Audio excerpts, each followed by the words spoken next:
prophecy.com. We'll be looking for your email real soon.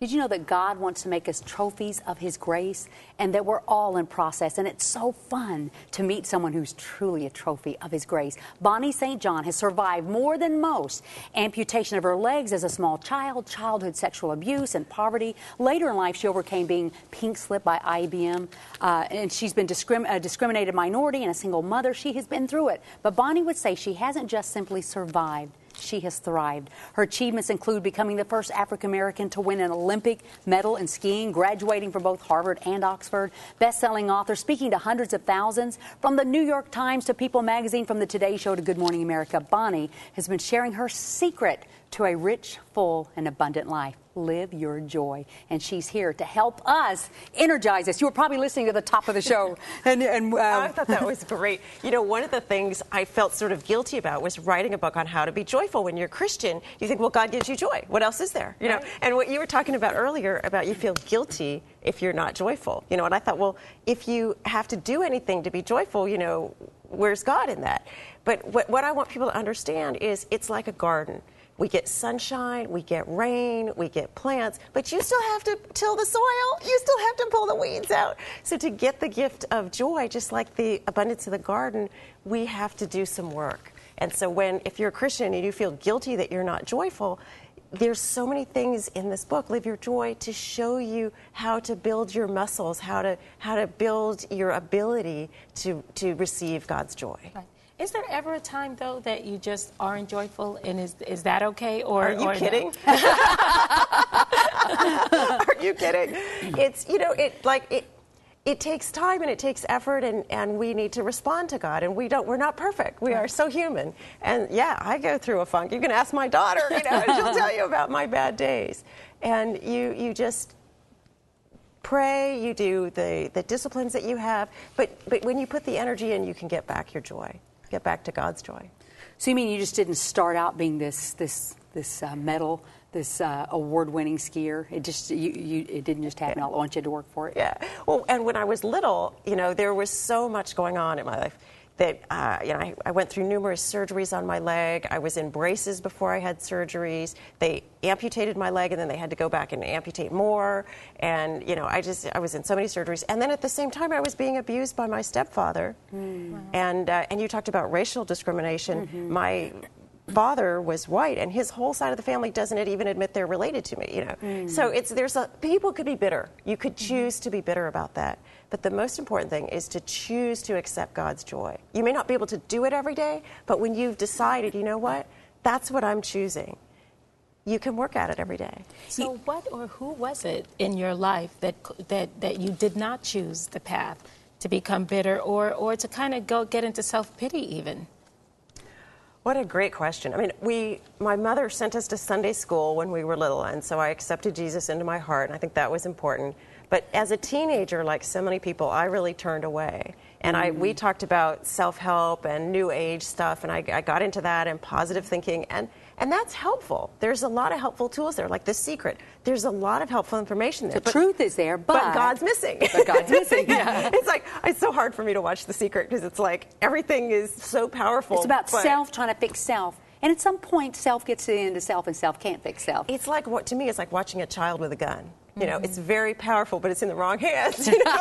That's good. So I went off into all that, but then really came back to God and that true joy when I was going through the pain of dealing with the sexual abuse in my childhood.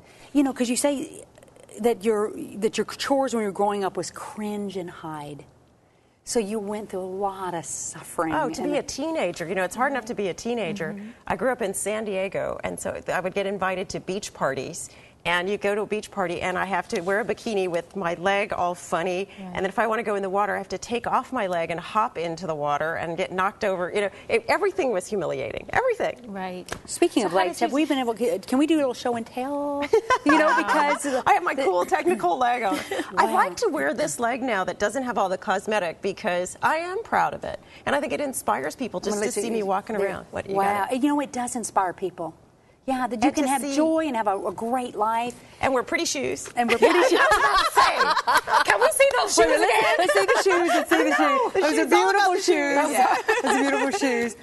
But, you know, also, though, I know we're going to get back to the joy in a minute, but because, like you said, you know, you went to the beach, you did things, but then you're a silver medalist in the Paralympics. I mean, to me, that's just incredible. I mean, every time I watch athletes, I just get so inspired. So can you tell us how you got involved in it, and then show off your medals, girl? You know, it was so funny because a friend of mine in high school invited me to go skiing over Christmas vacation with her family. And when I looked back at that, I realized we had met in Altar Guild and serving together, and she is such a strong Christian. And she's white, I'm black. She was from the rich side of town in La Jolla, and I was from National City, where the Navy base is, and right near the Mexican border. You know, it's not the luxurious side of town. And she invited me to go skiing, and she didn't see obstacles. She was on the tennis team. I had just had another surgery on my leg. But she had that faith and joy in God and just reached out and said, hey, let's go skiing, and got me out there. And it was hard. I can imagine. I fell, and I fell. I was bruised. I was bleeding. But the thought of just being able to go fast and feel the wind in my hair just kept picking me up and kept me going. You so were all the way to Show these medals, bronze girls. medal. So I was the Wow. second fastest woman in the world in 1984 in Innsbruck, Austria, and the first African American to win an Olympic medal in skiing. And I got quoted on a Starbucks cup, which is what really impresses my teenage daughter, right? Starbucks. And so it says, people fall down, winners get up, but the gold medal winner is just the person who gets up the fastest. Oh. Because I was in a race, for one of the bronze medals, I fell down and got up. Wow. But still won the bronze. Wow. So if you want to see the Starbucks cup, you can print it off my website, which is bonniestjohn.com. That's a fun gift of inspiration to give another person now, too. That's great. Wow. You know, your mom got you, someone got you in church, and there were things built in you that gave you the strength that when you had everything going against you, you were able to rise up. Well, I think we talked about positive thinking and those tools, which have so much truth in them, but have their limits. And so I used a lot of that. But when I got to the point where I had my own daughter and I had to heal from the sexual abuse issues in my childhood, I couldn't do that. That's when I broke, and I knew I couldn't do that by myself.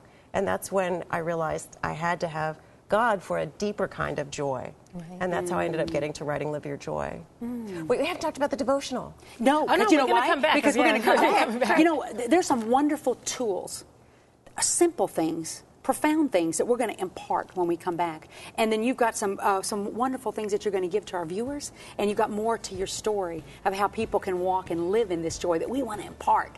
So, guys, there's more to come, and it's going to be good. Listen, if you want to connect to Bonnie, you can visit us at harvest-tv.com and click on Show Info in the menu bar to find an easy way to link to her website. We're going to be right back with a whole lot more.